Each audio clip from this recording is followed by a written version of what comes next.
नागरिक आज देश की सरकार को बनाने में उसका हिस्सेदार बना हुआ है। हमारा संविधान अनेक उपलब्धियों से भरा हुआ है और इसीलिए उन उपलब्धियों को ध्यान में रखते हुए अगर संविधान हमें अधिकार देता है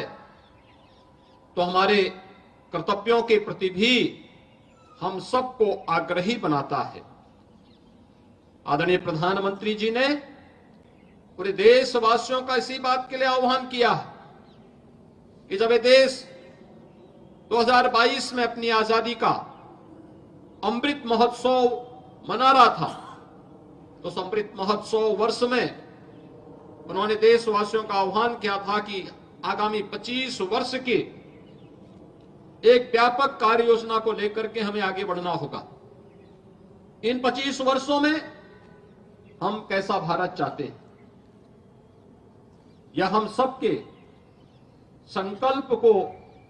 जमीनी धरातल पर उतारने के इन 25 वर्षों में अगर हम सब अपने कर्तव्यों का ईमानदारी पूर्वक निर्वहन करते हैं तो 2047 आने पर भारत दुनिया के एक विकसित देशों की श्रृंखला में खड़ा होगा, जहां पर हर भारतवासी न केवल अपने देश और अपनी प्राचीन विरासत पर गौरव की अनुभूति कर पाएगा, बल्कि वह अपनी वर्तमान को सुखद और सुंदर बनाने के साथ ही अपने भविष्य को भी उतना ही उज्जवल बनाने के लिए प्रति पूरी तरह आश्वानित होगा। आजादी के अमृत महोत्सव वर्ष में जो संकल्प था, आज यह वर्ष देश की संविधान को लागू करने का अमृत महोत्सव है। इस अमृत महोत्सव वर्ष पर जब देश का संविधान लागू हुआ था, हम सबको इस बारे में ध्यान रखना होगा कि संविधान हमारा सर्वोपरि है और संविधान हमें एक ही बात के लिए आग्रही बनाता है कि हम सबका जो भी कार्य हो वह देश के लिए हो, हर काम देश के नाम। अगर हम देश के प्रति अपने इस दुनिया के सबसे प्राचीनतम राष्ट्र के प्रति अपनी श्रद्धा और सम्मान के भाव को व्यक्त करते हैं, हर व्यक्ति,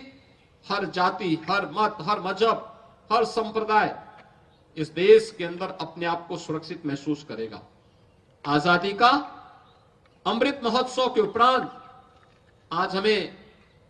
भारत के संविधान को लागू करने के अमृत महोत्सव वर्ष में भी सहभागी बनने का अवसर प्राप्त हुआ है और ये दोनों एक साथ अगर चलेंगे तो देश की संविधान की रक्षा और संविधान के अनुसार अपने कर्तव्यों का निर्वहन करके हम लोग अपनी आजादी को भी अक्षुण्य बनाए रख सकते हैं और भारत को दुनिया की एक सबसे बड़ी ताकत के रूप में स्थापित करने में अपना योगदान दे पाएंगे। मैं एक बार फिर से भारत माता के उन महान सपूतों को, जिन्होंने देश के संविधान को बनाने में अपना योगदान किया, राष्ट्रपिता महात्मा गांधी के नेतृत्व में चला आजादी का आंदोलन और आजादी के बाद जब ये देश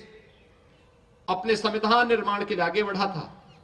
तो एक नाम सबके मुंह पर आया था, सर्वमान्यमति से जिन्होंने उस नाम का चयन किया था, वह नाम था डॉक्टर राजेंद्र प्रसाद जी का।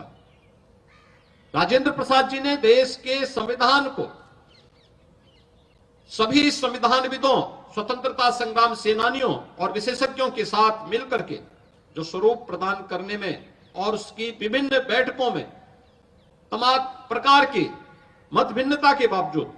सर्वानुमति बनाने का प्रयास किया, अभिनंदनीय रहा। और उन सभी विशेषज्ञों के अनुसार भारत के संविधान को लिपिबद्ध करके उसकी ड्राफ्ट तैयार करके वर्तमान स्वरूप में देने का श्रेय भारत के उस महान सपूत बाबा साहब डॉक्टर भीमराव अंबेडकर जैसे महापुरुषों को दिया जाता है। और इन महापुरुषों ने जिस तत्परता के साथ, जिस प्रतिबद्धता के साथ अपने दायित्व का निर्वहन किया, वह हम सब के लिए अनुकरणीय है। मैं इस अवसर पर भारत माता के उन महान सपूतों को, जिन्होंने अपना सर्वस्व देश की आजादी के लिए समर्पित किया, उन महान संविधानविदों, स्वतंत्रता संग्राम सेनानियों को इस अवसर पर नमन करते हुए पूरे प्रदेशवासियों को 75वें गणतंत्र दिवस के अवसर पर अपनी हृदय से बधाई देता हूं, अपनी शुभकामनाएं देता हूं। धन्यवाद। जय हिंद।